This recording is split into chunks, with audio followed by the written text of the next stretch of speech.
दोस्तों, हमारे भारत के हॉन्टेड प्लेस की जब बात होती है तो उसमें भांगड़ किले का नाम सबसे ऊपर आता है।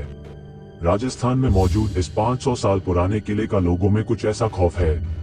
यहाँ पर लोग दिन में भी जाने से कतराते हैं और यहाँ तक कि कहा जाता है कि रात के समय में जो कोई भी इस किले में जाता है वो फिर कभी भी वापस लौटकर नहीं आता। इसलिए सरकार ने भी खुद बकायदा बोर्ड लगाकर रात के समय में इस किले में जाने से प्रतिबंध लगाया हुआ है। और दोस्तों, खौफ का आलम तो ये है, रिजर्व एरिया घोषित किए जाने के बावजूद भी भारतीय पुरातत्व विभाग ने डर की वजह से आज तक यहाँ पर अपना ऑफिस नहीं बनाया है। तो फिर भांगड़ के इस किले का इतिहास क्या है और आखिर क्यों आज इसको इतना ज्यादा खौफनाक और भूतहा माना जाता है, ये सब हम हमारी आज के इस वीडियो में आपको बताने वाले हैं। तो दोस्तों, वीडियो को एंड तक जरूर देखें और चैनल को सब्सक्राइब करना ना भूलें।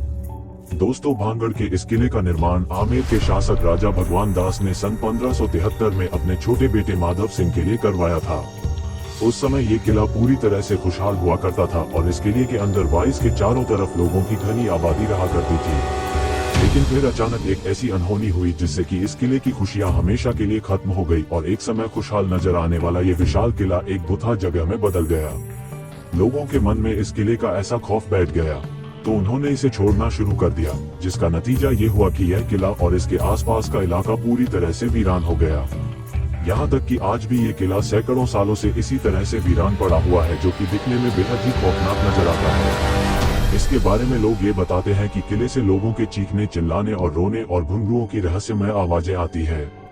साथ ही बहुत से लोग ये भी दावा करते हैं कि जो कोई भी इस किले में रात के समय गया है वो फिर कभी भी वापस लौटकर नहीं आया है। और यही वजह है कि दिन में भी बहुत कम लोग ही इस किले के अंदर जाने की हिम्मत कर पाते हैं। अब ऐसे में ये सवाल तो मन में जरूर आता है, आखिर इस किले के साथ ऐसा क्या हुआ था कि इसको इस तरह से श्रापित और भूतहा माना जाने लगा। असल में इस किले के हॉन्टेड होने के पीछे लोगों द्वारा एक नहीं बल्कि कई अलग अलग कहानियां बताई जाती है, लेकिन उन सभी में सबसे फेमस, जिस पर लोगों द्वारा सबसे ज्यादा भरोसा किया जाता है, वो है राजकुमारी रत्नावती की कहानी। कहते हैं कि जब इस किले का निर्माण करवाया गया था, अब इसमें रत्नावती नाम की एक बेहद खूबसूरत राजकुमारी रहा करती थी।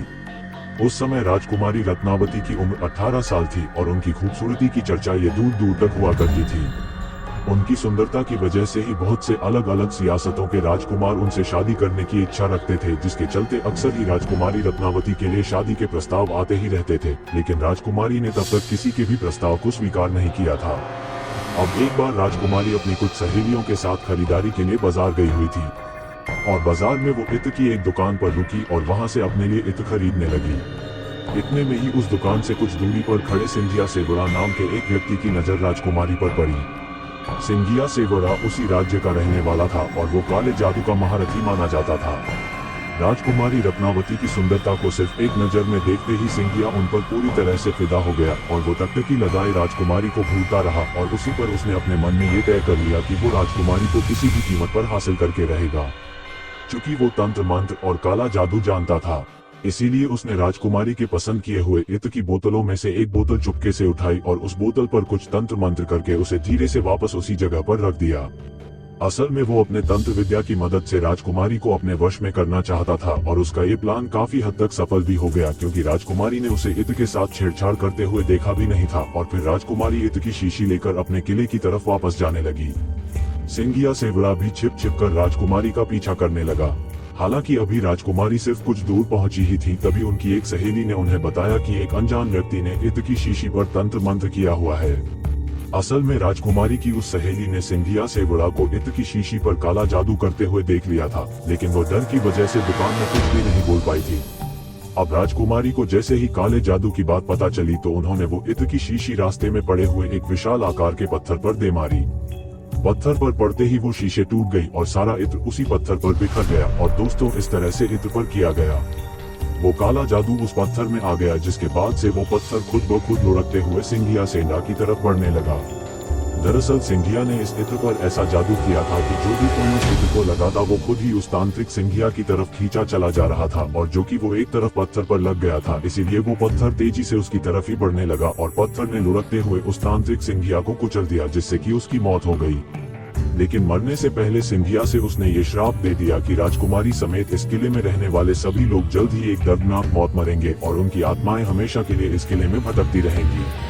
इस हादसे के कुछ ही समय बाद भांगड़ और उसके करीबी राज्य अजबगढ़ के बीच में युद्ध छिड़ गया था और दोस्तों अजबगढ़ की सेना बहुत ही ज्यादा शक्तिशाली थी, जिसके चलते उनके सिपाही भांगड़ के किले में घुस गए और किले में मौजूद हर एक पुरुष, महिला और यहाँ तक कि बच्चों को भी मौत के घाट उतार दिया, जिसमें कि राजकुमारी रत्नावती भी नहीं बच पाई थी।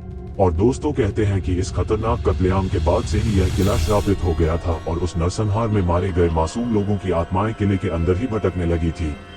दरअसल किले के आसपास रहने वाले लोगों को अंदर से अजीब अजीब आवाजें आती थी और साथ ही किले की तरफ जाने वाले लोगों के गायब होने की घटनाएं भी अक्सर सुनने को मिलती रहती थी। और दोस्तों इन सभी चीजों के चलते ही किले के आसपास रहने वाले लोगों ने भी अपनी बस्तियां छोड़कर दूसरी जगह पर रहना शुरू कर दिया और देखते ही देखते ये किला और इसके आसपास का इलाका पूरी तरह से वीरान हो गया। इसके अलावा दोस्तों इस किले के भुता होने के पीछे एक और कहानी यह भी बताई जाती है कि जिस समय ये किला बनाया जा रहा था तब इस किले की जमीन के पास ही बाबा बालकनाथ नाम के एक साधु रहा करते थे और बाबा को जब इस किले के बनने की खबर मिली तो उन्होंने राजा भगवान दास के पास ये संदेश भिजवाया कि वे अपने किले को इतना ऊंचा ना बनवाए कि उसकी परछाई मेरी कुटिया तक पहुंच जाए।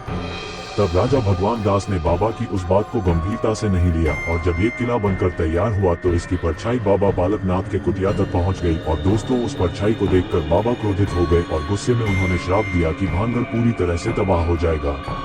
और दोस्तों बहुत से लोग आज ये भी मानते हैं कि भांगड़ किले की यह हालत बाबा बालकनाथ के उसी श्राप की वजह से ही हुई है।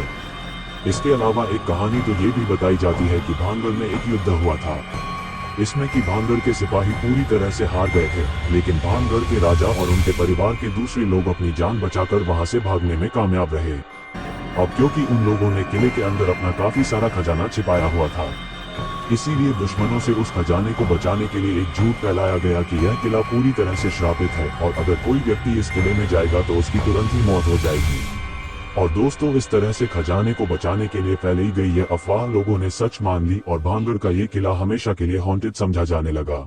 वैसे दोस्तों आप इसके बारे में क्या कहना चाहेंगे, हमें कमेंट करके जरूर बताएं।